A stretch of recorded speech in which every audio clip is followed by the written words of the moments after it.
Dear students, मैं पीके सिद्धांत स्वागत करता हूं आपका अपने channel CSIR and jam chemistry bye सिद्धांत पे। डियर फ्रेंड्स, ये आप देख रहे हैं गेट का इन्फॉर्मेशन ब्राउज़र। डियर फ्रेंड्स, ये तो खैर मेरे पास कल ही आ गया था और सभी लोगों ने इसका इन्फॉर्मेशन दे दिया फटाफट। बट मेरी आदत है हमेशा से, मैं हमेशा रिलैक्स होकर काम करता हूँ। मेरी आदत कभी भी नहीं रही है कि मैं बहुत जल्दी जल्दी करूँ।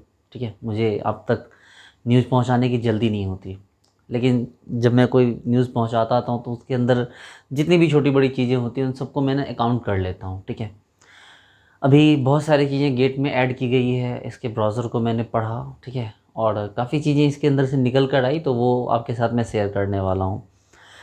इसके अंदर क्या पॉलिसीज़ को डाला गया है स्टूडेंट्स के, जो है अब क्या क्या डाला गया है कि भाई BSc वाले स्टूडेंट भर सकते हैं कि नहीं भर सकते। इवन कि एक नया टर्म इन्वॉल्व किया गया है MSQ।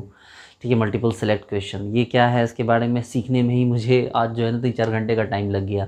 तो मुझे समझना पड़ा बेसिकली कि MSQ है क्या। जैसे मैं चाहता तो इसके लिए अलग से वीडियो बना सकता था, लेकिन मुझे लगा नहीं, ऐसा नहीं है, इसी के साथ आपको कंप्लीट मैं इन्फॉर्मेशन दूँ और बताओ कि यहाँ पर कैसे कैसे क्या होता है। तो डियर स्टूडेंट, जैसा कि आप देख पा रहे हैं कि इस बार जो है गेट का एग्ज़ाम जो है वो IIT बॉम्बे ले रहा है। ठीक है, इन्फॉर्मेशन ब्राउज़र है ये अपना गेट 21 का। ठीक है, सबसे पहले बात जो यहाँ पर ये है कि भाई यहाँ पर जो है एक इम्पॉर्टेंट क्वेश्चन निकल कर आता है कि अच्छा, थोड़ा लाइट में कम कर दूँ, दिख रहा है आपको? ओके, चलिए, तो थोड़ा सा फेस डार्क होता है बट कोई प्रॉब्लम नहीं है। देखिए, सबसे पहली बात है यहाँ पर क्या हो गया कि गेट जो है वो इन सब के लिए है। ठीक है, BSc वालों के लिए भी है। आपको सबसे पहले इस बार से ये चीज़ न्यू ऐड की गई है कि BSc वाले भी जो है वो आराम से गेट दे सकते हैं। देखिए, के लिए सरकार को गवर्नमेंट को रेवेन्यू चाहिए। बेसिकली सबसे पहली बात है कि गवर्नमेंट को रेवेन्यू चाहिए। गवर्नमेंट को रेवेन्यू जहाँ से भी निकल सके, तो रेवेन्यू के लिए जो है इस गवर्नमेंट का बस चले तो इंटर वालों से भी फॉर्म भरवा दे। खैर कोई बात नहीं, वो अपना उनका पॉलिसी है। हाँ, ये है कि BSc वाले जो है वो आपको फॉर्म भर सकते हैं। जब BSc वाले फॉर्म भरेंगे तो उसका एडवांटेज भी है, डिसएडवांटेज भी है। एडवांटेज ये है कि ऐसे बच्चे जो है वो मतलब खुद के लिए काफ़ी अच्छा कर पाएंगे। उनकी प्रैक्टिस जो होगी वो स्टार्टिंग से ही प्रिपेयर हो पाएंगे कि भाई ऐसे ऑनलाइन एग्जाम जो है वो कैसे दिए जाते हैं। BSc वाले जब ऑब्वियस सी बात है गेट का पेपर देंगे तो उनके लिए काफ़ी कुछ जो होगा मतलब इम्प्रूविंग होगा। ठीक है, वो काफ़ी अच्छा कर पाएंगे लगातार रिजल्ट में। और डिसएडवांटेज क्या होगा कि वो ना सीट खा जाएंगे, क्योंकि बेसिकली उनको गेट क्वालिफाई करके भी कुछ मिलना है नहीं, क्योंकि आप जैसे ONGC वगैरह में जाने के लिए या इवन PhD परसू करने के लिए उनको MSc कंप्लीट करनी होगी। तो BSc में रह के वो क्वालिफाई तो कर सकते हैं, लेकिन और ये भी बात है कि सर्टिफिकेट की वैलिडिटी 3 ईयर की होती है। तो वो सर्टिफिकेट वो आगे पॉसिबल हो तो यूज़ भी कर सकते हैं, लेकिन एट ए टाइम उनके लिए किसी काम का नहीं होगा। तो बस उनके लिए एक मॉरल बूस्ट होगा उनके लिए कि उनका उनका मतलब मॉरली काफ़ी इम्प्रूव होंगे। और निगेटिव पॉइंट ये होगा कि भाई और बच्चों को वो डिस्करेज कर देंगे कि बाकी बच्चों के बीच जब उनकी अपनी जगह बना लेंगे तो फिर क्या होगा कि मतलब और लोग थोड़ा सा इस चीज़ को लेकर डिमोटिवेट हो जाएंगे। बट कोई नहीं, हमेशा से मैं कहता आया हूँ। कुछ बच्चे बोलते हैं कि सर कुछ लोग 2 बार 3 बार JRF कर जाते हैं, गलत करते हैं, किसी सीट खाते हैं। मैं बोलता नहीं, ऐसा कुछ नहीं है। ठीक है, उनकी अपनी एबिलिटी है, आप भी कीजिए। ठीक है, आप अपना जगह बनाइए। ठीक है, गलत सही अपनी जगह पे होती है, लेकिन इंसान की स्ट्रेंथ जो होती है ना वो सबसे बड़ी चीज़ होती है। तो वो स्ट्रेंथ अपना कोई शो करता है, अगर किसी पास स्ट्रेंथ है तो डजंट मैटर कि वो मतलब इन चीज़ों का कोई फ़र्क नहीं पड़ जाता है। ठीक है, तो BSc में जो होगा बच्चा जो है, कोई भी स्टूडेंट आपको BSc में आप यहाँ कर सकते हैं। अगर BSc में आप करते हैं तो थोड़ा आपको वेट करना होगा, बस बात ही होती है। बाकी बीटेक वालों के लिए तो है ही, देख ही सकते हैं। ठीक है, एग्ज़ाम का डेट देखिए, एग्ज़ाम का डेट आपको आया हुआ है। ठीक है, 5th 6th 7th 12th 13th and 14th फरवरी को। तो ये जो हो गया आपको पहले तो सिर्फ सैटरडे संडे होता था, लेकिन इस बार फ्राइडे को भी ऐड किया गया है। चलिए कोई बात नहीं है, उससे हमें मतलब नहीं है। और बेचारे कुछ बच्चों परेशान हो जाएंगे क्योंकि 14 फरवरी को तो एग्ज़ाम हो जाएगा। चलो कोई नहीं चलिए, जहाँ तक सेशन की बात है तो वही वाली बात है भाई, एक फोरनून एक आफ्टरनून, एक मॉर्निंग और एक evening session. Okay, fully based computer test, ये आपको ऑब्वियस सी बात है एज पेपर पे तो होने जान नहीं रहा है। ये सारा क्या होगा, कंप्यूटर पे होगा। उसके बाद 2 न्यू सब्जेक्ट आर इंट्रोड्यूस्ड। ठीक है, इन्वायरमेंटल साइंस इंजीनियरिंग और आपको जो है humanities and social sciences economics. चलिए, ये सब चीज़ें काम की नहीं है। काम की चीज़ें ये है कि भाई पहले को क्या होता था ना कि स्टूडेंट एक ही सब्जेक्ट को जो होता है मतलब पहले एक ही सब्जेक्ट से गेट दे पाता था, लेकिन अब क्या होता है कि एक से ज़्यादा सब्जेक्ट से आप गेट का पेपर दे सकते हैं। बेसिकली जैसे आप केमिस्ट्री से तो हैं, आप इसके अलावा जो है आपको लाइफ साइंस से आप पेपर दे सकते हैं, ठीक है। उसके बाद केमिकल इंजीनियरिंग से भी आप पेपर दे सकते हैं। तो कहने का मतलब आप एक साथ एक से ज़्यादा पेपर से आप जो है ये दे सकते हैं। टोटल पेपर तो आपको 27 है।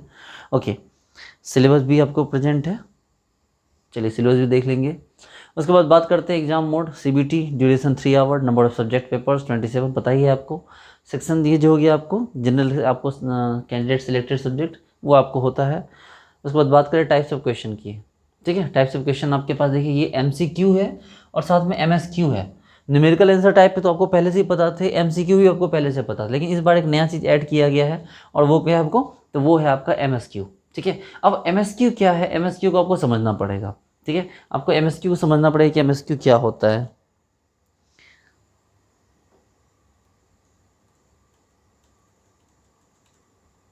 देखिए मैं आपको बता रहा हूँ एमएसक्यू क्या होता है, समझ लीजिए एमएसक्यू क्या होता है। देखिए समझिए, हमें सपोज कीजिए कि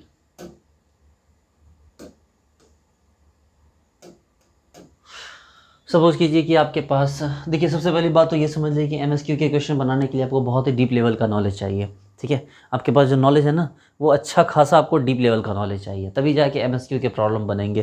तो एमएसक्यू के जो प्रॉब्लम्स हैं वो बेसिकली ऐसे नहीं होते कि आप मतलब उसको मतलब ऐसे ही खेल खेल में बना लोगे। आपको अच्छा खासा उसका नॉलेज होना चाहिए, क्योंकि उसमें क्या होगा कि एक साथ कई सारे ऑप्शन पूछ दिए जाएंगे, ठीक है। हो सकता है कि 4 5 6 कितने भी ऑप्शन पूछे जा सकते हैं, आपको उस पर कंट्रोल नहीं होगा। लेकिन मैं मान के चल रहा हूँ कि 4 ही पूछे जाएंगे, ठीक है। अब मान लीजिए कि जैसे आपको एक क्वेश्चन है, उस क्वेश्चन में जिसका मार्क्स है आपको 4 मार्क्स, ठीक है। उसमें कितने हैं, 4 मार्क्स हैं। अब अगर 4 मार्क्स हैं और उसमें एक ऑप्शन सही है, ओनली वन ऑप्शन सही है, तो उस ऑप्शन को अगर आप सही लगाओगे तो आपको 4 के 4 मिल जाएंगे, है ना। उस क्वेश्चन के लिए आपको क्या मिल जाएंगे, 4 के 4 मिल जाएंगे। अगर कोई ऑप्शन है उसमें 4 ऑप्शन है, A B C and D, और ये चारों सही है, ठीक है। तो आप जब चारों पे टिक लगाओगे तो आपको 4 मार्क्स मिलेंगे, ठीक है। मेरी बात समझो, अगर 4 पे टिक लगाओगे तो क्या मिले आपको 4 मार्क्स मिले। अब अगर क्या है कि आपने जो है आपने क्या किया कि 2 पे टिक लगाया, ठीक है। अगर मान लिया आपने 3 पे टिक लगा दिया, 3 को सही टिक किया और एक को छोड़ दिया, तो अगर छोड़ दिया, इग्नोर कर दिया, तो फिर कोई बात नहीं है। फिर आपको क्या हो गया, 3 मार्क्स मिलेंगे। क्या मिले आपको, 3 मार्क्स। लेकिन अगर ऐसा होता है कि आपने क्या किया कि मान लो ए बी सी आपने सही ऑप्शन लगाए और क्या किया कि आपने एक गलत ऑप्शन लगा दिया, मान लो सपोज करो कि एक गलत ऑप्शन लगा दिया, ठीक है। एक आपने क्या किया, गलत ऑप्शन लगा दिया, तो अब आपको क्या होंगे ना, अब आपको 3 तो आपके सही थे और एक आपका माइनस हुआ, तो आपके क्या हुए, 2 हुए। अब 2 के लिए जितने मार्क्स बनने हैं वही आपको मिलेंगे, इस 2 के लिए जितने मार्क्स बनने हैं आपको वही मिलेंगे। बेसिकली समझिए इसको ऐसे, आप देखिए आप इसको ऐसे समझिए कि किसी क्वेश्चन में 6 ऑप्शन है, समझिए बात को। किसी क्वेश्चन में क्या है, 6 ऑप्शन है, उस 6 में से आपको जो है 4 ऑप्शन सही है, उस 6 में क्या है, 4 करेक्ट है। अब मान लीजिए जैसे कि ए बी सी डी ई और एफ, इसमें क्या है कि आपने चारों सही को टिक किया आपने। अगर 4 सही को टिक किया तो आपको 4 मार्क्स मिल गए, ठीक है। अब वो क्या हो गया, तो यहाँ पर आपको 4 मार्क्स आपको मिल गए, यानी कि आपको क्या हुआ कि आपको 4 मार्क्स मिल गए, ठीक है। तो यानी कि आप क्या हुआ कि आपके सभी सही हो गए, 4 ऑप्शन थे। देखो मेरी बात समझो, 4 ऑप्शन आपने बनाए और चारों के चारों सही थे, ठीक है। चारों के चारों सही थे और आपको क्या हुआ, उसका फुल मार्क्स कितना था, 4। तो मतलब ये देखिए, ये कट के आपको 4 मार्क्स मिले। चलिए इससे आपको और बात क्लियर होगी कि मान लो जैसे कि आपके पास 4 में से आपने 3 ऑप्शन सही किया, आपके ऑप्शन कितने थे, 4, सही कितना किया आपने, 3, और टोटल मार्क्स कितना है, 4, ठीक है। तो यहाँ पर आपको क्या हो गया कि जो हो गया आपको 4 मार्क्स टोटल थे, लेकिन आपने कितना सही किया, तो आपने टोटल सही कितना किया, आपको 3, ठीक है। अब आपने अगर 3 कर दिया, या आप इसको ऐसे समझो ना कि जैसे आपने क्या किया, इसको यहाँ से ऐसे समझो, देखिए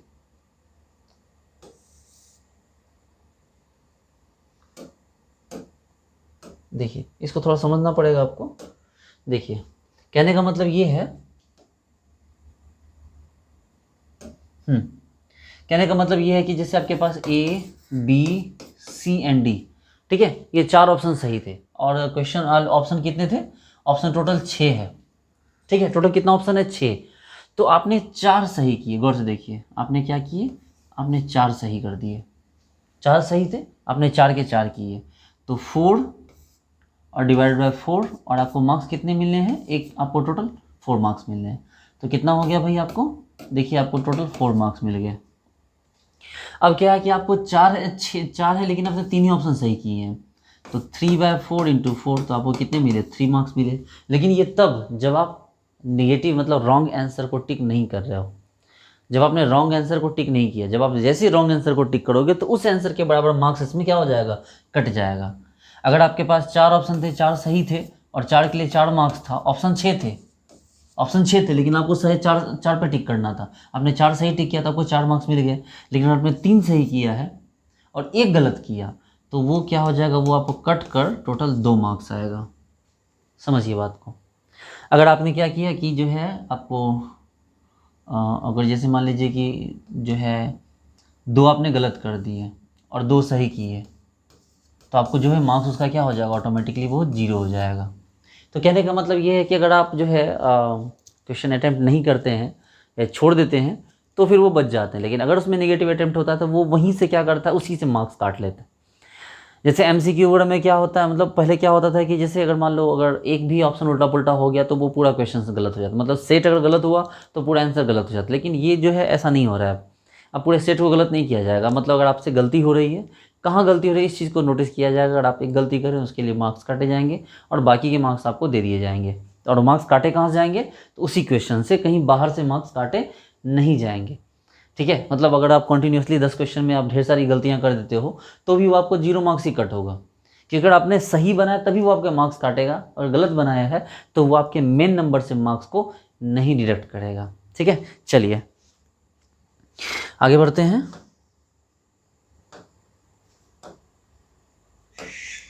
देखिए यार हटाओ इसको, वापस चलते हैं हम। देखिए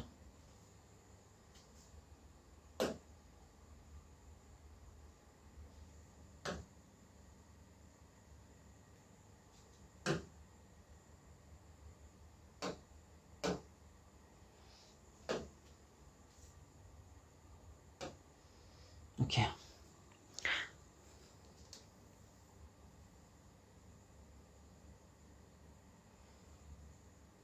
देखिए नो डाउट इस पर काफ़ी ज़्यादा रिसर्च करना पड़ा है। ओके, तो ये चीज़ हो गया एमएसक्यू। अब आपके लिए बेटर है क्योंकि आप कई सेंस में अगर आप सोचोगे तो आपके लिए काफ़ी बेटर है एमएसक्यू, क्योंकि इससे क्या होगा ना कि आपके जो रियल आपको जो नॉलेज है उसका टेस्ट होगा। ठीक है, मतलब आपने जैसे होता क्या था कि भाई आ रहे हैं तो ठीक है, नहीं आ रहे तो बिल्कुल गलत हो, एक भी मिस्टेक हुआ नंबर गायब। यहाँ ऐसा नहीं होगा, एक मिस्टेक होती तो उसके हिसाब से नंबर काटे जाएंगे। ओके, बाकी चीज़ें ये सब चीज़ें आपको पता ही है।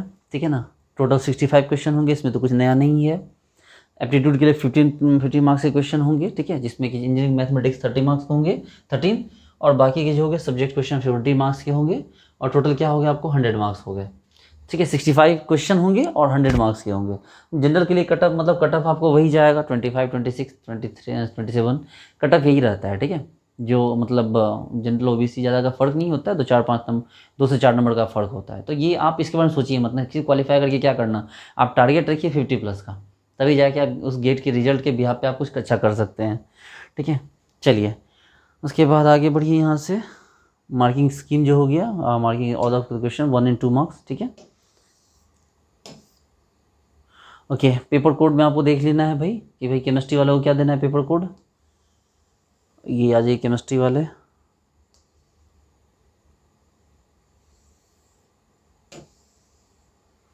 केमिस्ट्री वाले का तो वही CH होता है, सॉरी CY होता है, आपको पता है ना केमिस्ट्री का CY होगा। ठीक है, तो याद रखिएगा। ओके, इसके बाद ये सब दिया हुआ है कि भाई कैसे कैसे इसमें करना है, इंट्रोडक्शन है, इसे थोड़ा बहुत पढ़ लेना आप, इसमें ज़्यादा कुछ काम की नहीं बात है। ठीक है, ये जो दिया है कि भाई एक इसमें एक और चीज़ जो है ये ऐड किया है कि भाई कोविड-19 को लेके अगर जो है कोविड-19 को लेके अगर एग्ज़ाम का डेट आगे बढ़ाना पड़े तो बढ़ाया जा सकता है। ठीक है, ये बहुत बड़ा इशू नहीं होगा। जिस तरह से आप देख रहे हैं कि नेट का एग्ज़ाम बार बार जो है वो डिले हुआ जा रहा है, तो इस तरह से जो है वो वाला एग्ज़ाम भी डिले हो सकता है, तो वो बहुत बड़ा इशू नहीं होना चाहिए। ठीक है, वो एग्ज़ाम डिले हो सकता है। उसके अलावा जो था एडमिशन की बात, एडमिनिस्ट्रेशन, ये तो आपको देख ही सकते हैं भाई, यहाँ पर जो है IIT बॉम्बे इसको जो है इंट्रोड्यूस करवा रहा है, इस एग्ज़ाम को कंडक्ट करवा रहा है। इसके अलावा जो यहाँ पर दिया हुआ और क्या क्या है गेट। ठीक है, कोई भी तरह की इंक्वायरी हो वो गेट आपको http.gate.itbb आपको itb.ac.in पे आप लोग इसको कॉन्टेक्ट कर सकते हैं। ये आपको सारा कुछ मिल जाएगा यहाँ पर। 27 पेपर होगा CBT पैटर्न से। ये चीज़ बार बार ये हाईलाइट कर रहा है कि भाई MSQ, ठीक है, आप इसको अच्छी तरह समझ जाइए। MSQ को समझना बहुत ज़रूरी है। MSQ को बहुत अचानक इसको भी किसी ने समझाया नहीं है, लेकिन इसके बारे में डिटेल मैंने निकाली तो फिर यही चीज़ें सामने आई। ओके, एग्ज़ाम का ये भाई बताया जा रहा है कि भाई 14 सितंबर तक जो होगा क्या होगा आपका, 14 सितंबर से आपका जो है एग्ज़ाम ये मतलब ऑनलाइन फॉर्म फिलअप स्टार्ट हो रहा है, ठीक है। GOAPS का जो है फॉर्म ये स्टार्ट हो जाएगा, वेबसाइट स्टार्ट हो जाएगी, ओपन हो जाएगी, और 13 सितंबर तक मतलब आपको 16 डेज़ अप्रॉक्स जो है वो टाइम मिल रहा है। तो 16 डेज़ के अंदर आपको जो है आपको फॉर्म वॉर्म भर लेना है। आप सभी लोग अपना जो है ना ये तैयार रखिए, मतलब थंब इम्प्रेशन जो है उसका एक प्रॉपर जो उसका मतलब होता है उसको तैयार रखिए, सिग्नेचर तैयार रखिए, अपनी फ़ोटो, ठीक है, फ़ोटो का जो साइज़ है, ये चीज़ एक प्रॉपर साइज़ होती है वो आप देख लीजिएगा, जो भी साइज़ है वो अपना रेडी रखिए। और मैं तो ये बोलता हूँ उसको रेडी करके अपने जीमेल पे डाल दीजिए, ताकि जब भी ज़रूरत पड़े तो आप वहाँ से उसको उठा लीजिए। क्योंकि बार बार क्या होता है कि आपके मोबाइल से खींची हुई जो फोटो की थंब इम्प्रेशन होती है ना वो नहीं चलती है, वो उसको बहुत ही हाईलाइट करना पड़ता है, उसको बहुत स्पेसिफाई करना पड़ता है उस थंब इम्प्रेशन को। इवन कि जो आपका सिग्नेचर होता है ना वो भी अगर आप खुद से पेन से सिग्नेचर करोगे तो वो सिग्नेचर भी वो नहीं लेगा, उसके लिए बहुत ही मतलब अलग तरीके से मेहनत करनी पड़ती है, ठीक है। मैं इसके बारे में बताऊंगा आपको कैसे करना, उसकी फ़ोटो को कैसे उसको साइज़ के अंदर लाना है। लेकिन मैं आपको एक बता सकता हूँ कि एक बहुत अच्छा एप्लीकेशन आता है एंड्रॉयड पे, ठीक है, साइज रिसाइजर ऐप, ठीक है, रिसाइजर। तो रिसाइजर नाम से क्लियर, रिसाइजर उसका साइज़ को क्या करता है वो एडजस्ट करता रहता है, ठीक है। तो रिसाइजर को आप लोग डाउनलोड कर लीजिए, वहाँ सब सारे फोटो जोड़ो को आप अपने हिसाब से एडजस्ट कर सकते हैं। लेकिन मेहनत करनी पड़ेगी, मेहनत करके उसको जीमेल पे डाल देना आप उसको, ठीक है। चलिए फिर दिखा रहा है भैया वेडनेसडे को आपको जो है उसका जो है एक्सटेंडेड पीरियड, यहाँ पर आपको जो होगा लेट फी लग जाएगा इस जगह पे। और इसके अलावा फिर बोल रहा है कि लास्ट डेट फॉर चेंज, कोई भी कैटेगरी वेटेगरी चेंज करना है तो 13 नवंबर तक जो आपको चेंज करने का ऑप्शन रहेगा आपके पास, ठीक है। और इसमें जो होगा थोड़ा सा मतलब an additional fee will be applicable, कि मतलब आपको जो होगा इसमें कुछ एक्स्ट्रा चार्ज आपको यहाँ पर पे करना पड़ेगा, तभी जाके आप उसमें चेंज कर सकते हो। अब एडमिट कार्ड जो होगा आपको 8 जनवरी तक अवेलेबल हो जाएगा। उसके अलावा फिर गेट एग्जामिनेशन जो है ये आपको एग्ज़ाम का डेट आपको जो है पता ही है। देखिए एग्ज़ाम का डेट जो आपको ये है फ्राइडे वगैरह जो भी है, ठीक है, इस तरह से आपका डेट आपका मेंशन किया गया, लेकिन अभी ये चीज़ क्लियर नहीं किया है किस डेट को किसका एग्ज़ाम है। ओके, अगर बात करें यहाँ पर ये इसमें नया क्या है, इसमें कैलकुलेटर वगैरह तो खैर चीज़ें आपको पता है, ये सब ले जाना अलाउ है, ठीक है। ओके ओके ओके सॉरी, अब हाँ सॉरी मैं उल्टा बोल गया। कैलकुलेटर तो दिया ही जाता है ना, फिर अलाउ की क्या बात है यहाँ पर। तो ये चीज़ें देख लो क्या क्या है इसमें, ये कैलकुलेटर हो गया, मोबाइल हो गया। पहले क्या होता था, पहले जब हमारे मतलब CBT पैटर्न नहीं था ना तो कैलकुलेटर ले जाना अलाउ होता था, लेकिन अब क्या CBT पैटर्न हो गया तो वो क्या करते हैं ना कि लैपटॉप मतलब कंप्यूटर के अंदर ही वो क्या करते हैं दे देते हैं हमें कैलकुलेटर, तो इसलिए हमें बाहर से ले जाने की ज़रूरत नहीं पड़ती है। खैर ये चीज़ आपको पता ही है, काफ़ी सारी चीज़ें हैं, ये लिस्ट आप देख लो कि mobile phone, electronic communication device, wallets, books, papers, loose sheet, data handbook, tab आपको टेबल्स, पेन पेंसिल बॉक्स, मतलब ये कुछ भी जो चीज़ें हैं ना ये आपको ले जाना अलाउ नहीं है, ये चीज़ें आपको, ठीक है। सब कुछ आपको कंप्यूटर पे ही करना है वहाँ पर, तो ये चीज़ें आपको बिल्कुल भी अलाउ नहीं की गई, स्ट्रिक्टली आपको प्रोवाइड की मतलब आपको प्रोहिबिट की गई है कि भैया ये चीज़ें आपको नहीं ले जाना है। चलिए उसके बाद बोल रहा है कि बायोमेट्रिक इन्फॉर्मेशन, खैर ये चीज़ें तो आपको पता है, आपको अपना जो है साथ में ये लेके जाना है, एक अपना कोई भी ID कार्ड अपना आपको साथ रखना है, एडमिट आपको जिसमें कि एडमिट कार्ड के अलावा जो हो गया एक आधार कार्ड या पैन कार्ड, आपको आधार कार्ड या वोटर ID कार्ड आपको साथ रखना है, ठीक है। ओके, ये जो हो गया। इसके अलावा फिर आपको प्री एग्जामिनेशन, इसके बाद बात करें हम इसमें, चलिए ये चीज़ें कुछ नहीं, ये सब मैटर नहीं करता है ये सब आपको। हाँ ये आपका ये है कि भाई केमिस्ट्री वाले के लिए क्या होगा, CY यूज़ करना है, और मतलब CY ही ध्यान रखना कि केमिस्ट्री वालों के लिए यूज़ करना है आपको। बायोटेक्नोलॉजी मतलब दिया हो बायोटेक्नोलॉजी के लिए BT है केमिस्ट्री के लिए आपको, और केमिस्ट्री केमिकल इंजीनियरिंग के लिए क्या हो गया CH है, तो CH और CY में आप कन्फ्यूज़ मत कर जाना, ठीक है। केमिकल इंजीनियरिंग अलग चीज़ है, केमिस्ट्री अलग चीज़ है, तो दोनों को मिक्स मत कर देना आप। ओके, ये आगे बढ़िए, यहाँ देख लीजिए एक बार। यह जो है मैंने आपको पहले बोला कि भाई जो केमिस्ट्री वाले हैं ना वो केमिस्ट्री वाले बंदे जो हैं वो केमिकल इंजीनियरिंग का भी फॉर्म इस बार से दे सकते हैं, ठीक है। उसका अलग प्रोसीजर होगा लेकिन वो ऐसा कर सकते हैं। ओके, देखिए ये चीज़ बताई गई भाई केमिस्ट्री वाले तो वो इनको भी साथ में भर सकते हैं, ये चीज़ बताई गई है। ओके, और क्या क्या यहाँ पर दिया हुआ है कुछ इंपॉर्टेंट, ये जोनल और गेट ऑफिस दिया हुआ है कि भाई कहाँ कहाँ पर है। आपको जो है किसी तरह का जो जिस तरह का अगर सेंटर पड़ते हैं, ये सेंटर जो होंगे उस सेंटर के हिसाब से आप जो है उनको इनको कांटेक्ट कर सकते हो।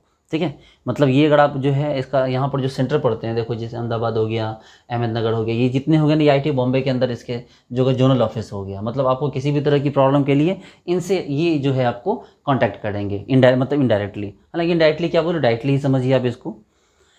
ओके, एग्जामिनेशन सिटीज़,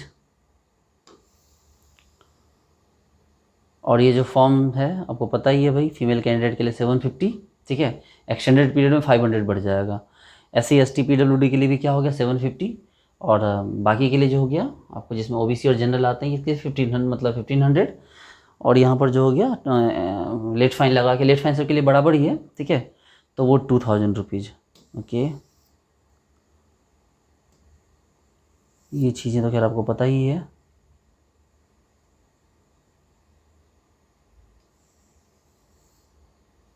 देखिए आपको क्या क्या चीज़ें चाहिए वो आपको पता होना चाहिए। देखिए कॉलेज नाम और एड्रेस विथ पिन कोड, ठीक है, कॉलेज का अपना एक पिन कोड होता है, वो चीज़ ध्यान रखिएगा। ठीक है, कॉलेज का अपना एक पिन कोड होता है, हर एक कॉलेज का, वो कॉलेज जिस एरिया का नहीं, वो कॉलेज का अपना एक पिन कोड होता है, तो वो चीज़ आप उसको ध्यान रखिएगा। ठीक है, गेट पेपर सब्जेक्ट, ठीक है, choice of GATE examination cities आपको ध्यान रखना है। High quality image of candidate, photograph conforming to the requirement specified, ये मैंने अभी बोला ना कि ये आपको अभी पता नहीं, ये नहीं यहाँ बताएगा, लेकिन आपके पास एक हाई क्वालिटी फ़ोटो होनी चाहिए। ठीक है, जिसका बैकग्राउंड, आपको बैकग्राउंड कोशिश करना है कि आपको मतलब वाइट हो चाहे ब्लू हो, वाइट या ब्लू में से कोई चलेगा, वो उस समय देख लेना क्या बोलता है आपको। Good quality image of candidate signature conforming to the requirement specified, ठीक है, इसमें सिग्नेचर जो होता है, इसमें देख लेना कि सिग्नेचर होता है कि उसके फोटो के ऊपर मांगे, हालांकि फोटो के ऊपर सिग्नेचर नहीं मांगता है, वो जो नीट वाले बच्चे होते हैं ना उनको सिग्नेचर पे मांगता है फोटो के ऊपर। लेकिन आपको क्या होता है, फोटो इस तरह रखना कि फोटो के नीचे जगह होता है, वहाँ पर आपको साइन करने के लिए जगह बचनी चाहिए। Scan copy of category SC ST filed, ठीक है, इन PDF। ओके, अगर SC ST है तो भाई उसको सर्टिफिकेट अपना ऐड करना होगा। अगर जिन्होंने नहीं किया तो वो लोग अभी सेंट्रल कास्ट सर्टिफिकेट अभी से बनाने के अलाउ कर दीजिए। ठीक है, सेंट्रल कास्ट सर्टिफिकेट और EWS ये आप लोग खुद से बना लीजिए, क्योंकि सेंट्रल कास्ट सर्टिफिकेट बनने में टाइम लग जाता है आपको, मतलब ये नहीं कि आप 2-4 दिन में बन जाएगा, मतलब काफ़ी भागदौड़ करनी पड़ती है सेंट्रल कास्ट सर्टिफिकेट बनाने के लिए। और ये बनाने के बाद काफ़ी कुछ होता है, जैसे नेट का पेपर जो होता है, नेट का जो रिजल्ट वगैरह आता है उसमें भी काफ़ी हेल्प होती है।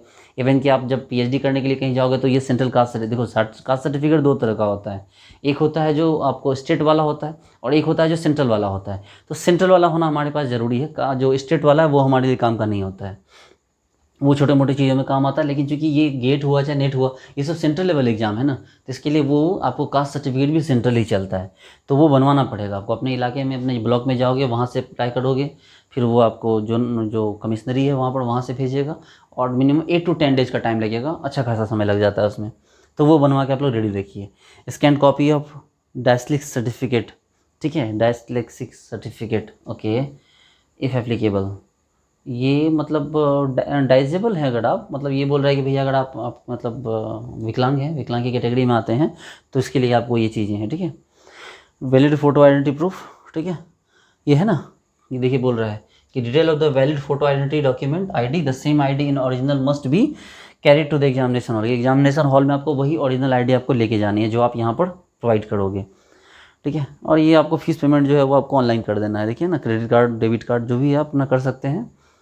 ओके, फिर कह रहा है एप्लीकेशन फिलिंग, यहाँ पर ऐसा कुछ नहीं है बताने के लिए। ऐसे आप जब भी इसको फॉर्म फिल कीजिए तो एक काम कीजिएगा, उसको ना लिख लीजिएगा एक अच्छी डायरी पर, या फोटो क्लिक करके अपनी जीमेल पे डाल दीजिए। देखिए जीमेल पर डालने की आदत डालिए, एक ईमेल रखिए अपना, कोई भी इंपॉर्टेंट फोटो हो, इंपॉर्टेंट कुछ भी स्क्रीनशॉट हो, कोई भी इंपॉर्टेंट फोटो, तुरंत उसको क्या कीजिए, ईमेल पे फॉरवर्ड कर दीजिए। या अगर नहीं कर सकते तो फिर एक काम कीजिए, गूगल इमेज डाउनलोड कर लीजिए। गूगल इमेज डाल के उसको क्या कीजिए कि अपने अकाउंट को लिंक कर दीजिए किसी अकाउंट, मतलब ईमेल ID से। फिर क्या होगा, जितनी फोटो क्लिक करते जाएगा ना, वो ऑटोमेटिकली क्या होगा, उस पर सेव होता जाएगा। ठीक है, और एक और चीज़ मैं बताता हूँ, जैसे कि एक आपके पास एक ऐप आता है मोबाइल में, मोबाइल का नाम होता है वो ऐप का नाम होता है कैलकुलेटर। ठीक है, कैलकुलेटर होता है उस ऐप का नाम। उसके अंदर बहुत सारी फ़ोटोज़ को आप ना हाइड कर सकते हो, रख सकते हो, जो भी आपके काम की फ़ोटोज़ को उठा के अंदर रख सकते हो। ठीक है, कि आपको जब भी ज़रूरत पड़े तो आप उस फ़ोटो को यूज़ कर सकते हो। लेकिन प्रॉब्लम है कि वो फ़ोटो किसी अकाउंट से लिंक नहीं होती, लेकिन जो गूगल फ़ोटो होती है ना, वो अकाउंट से लिंक होती है। ऐसे जीमेल पे भी डाल सकते हैं, लेकिन जीमेल पे बल्क में फ़ोटो डालना मुश्किल होता है, तो इसलिए गूगल फ़ोटो यूज़ कीजिए, गूगल इमेज, वहाँ पर आपको सारी फ़ोटोज़ आपकी सेफ़ रहेंगी, 5 साल 10 साल जितना टाइम रखना चाहो वो सेफ़ रहेगा। आईडी प्रूफ के बारे में दिया हुआ है, ये चीज़ें मैटर। ये 165 पेज का ये आपको डॉक्यूमेंट है, कोई पॉसिबल नहीं है पढ़ पाना इतना सारा। बस इसमें जो इम्पोर्टेंट चीज़ें हैं ये चीज़ें मैंने बताई दी, SC ST के लिए क्या चाहिए, ठीक है। OBC है, अगर नॉन क्रीमी लेयर तो उनको भी क्या होगा, चूँकि OBC को भी कैटेगरी मतलब मार्क्स मिलता है ना, तो उनको भी अपना जो नॉन क्रीमी लेयर वाला उनको जो सर्टिफिकेट है, बस ये ध्यान रखिए ना, सेंट्रल कास्ट सर्टिफिकेट या EWS। जो जनरल कैटेगरी बच्चे हैं वो EWS बना लिए, और जो बच्चे आपको OBC या SC ST में हैं वो लोग अपना सेंट्रल कास्ट सर्टिफिकेट बना के रखिए, आपको काम आएगा वहाँ पर। फिर ये सैम्पल फोटोग्राफ देखिए इस तरह के, मतलब मैंने बोला ना कि आप जो है ये सब फ़ोटोज़ हैं, मैंने बोला कि पीछे का जनरली बैकग्राउंड वाइट होना चाहिए, लेकिन ये सब इसलिए नहीं चल रहा। देखिए ये एक तो छोटा साइज हो गया, ठीक है, दूसरा क्या हो गया आपको, जो हो गया ये चश्मा लगाया हुआ है भाई साहब, ये नहीं चलेगा, और या तो फेस पे शैडो, ऐसा नहीं, फ़ोटो बिल्कुल ऐसे क्लियर आनी चाहिए, ठीक है। तो ये जो है फ़ोटो आपको उल्टा पुल्टा नहीं चलेगा, फ़ोटो आपको प्रॉपर जो है ना, फ़ोटो वही चाहिए आपको।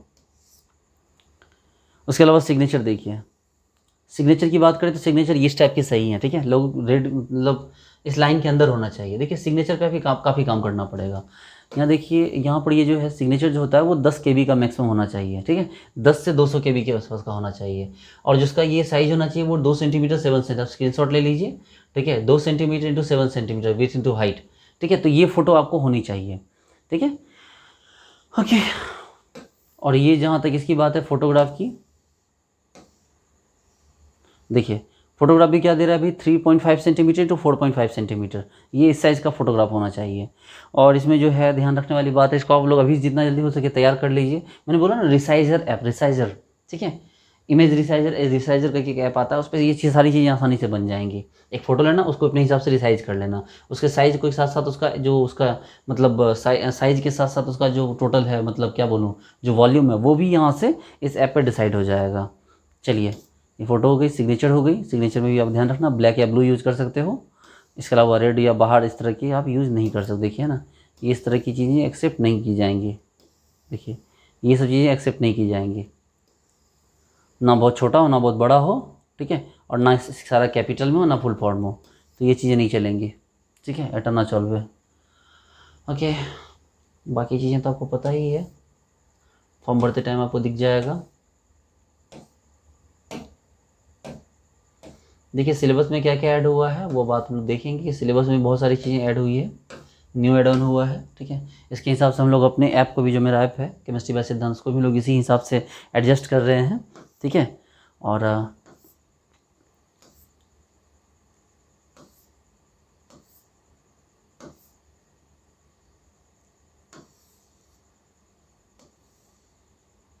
ये फ़ोन नंबर ईमेल आईडी है, इससे आप कभी भी कांटेक्ट कर सकते हैं। देखिए ये जो है ना, इसका स्क्रीनशॉट ले लीजिए आप। देखिए ये जितने भी हैं ये सारे पे काम किए हैं, ठीक है, ये जितने भी है ना ये सारे पे काम किए हैं। मैंने इसको मतलब प्रोवाइड करवा दूंगा ये आपको। मेरा एक ग्रुप है केमिस्ट्री बाय सिद्धांत, ठीक है, टेलीग्राम ग्रुप है, आप इसको जाके वहाँ से जो है आप इसको डाउनलोड कर सकते हैं। आप वहाँ जुड़ जाइए, वहाँ पर केमिस्ट्री के बहुत सारे डिस्कशन भी होते हैं, वहाँ से आपको इसको डाउनलोड कर सकते हैं। ये पूरा का पूरा ब्राउज़र, क्योंकि इंटरनेट पे आसानी से नहीं मिल रहा है ये, मतलब काफ़ी सर्च करना पड़ता है इसको, ओके। चलिए, ये तो खैर दिए हुए हैं कि भाई क्वेश्चन का पैटर्न क्या क्या होगा, तो ये चीज़ें आपके लिए इंपॉर्टेंट नहीं है, ठीक है। तो ठीक है डियर स्टूडेंट, इससे रिगार्डिंग और भी कोई प्रॉब्लम होगी और भी कोई क्वेरी होगी तो वो मैं आपको फिर से और अपलोड किया करूँगा, ठीक है। तो मिलते हैं डियर स्टूडेंट्स नेक्स्ट वीडियो में, ठीक है। तो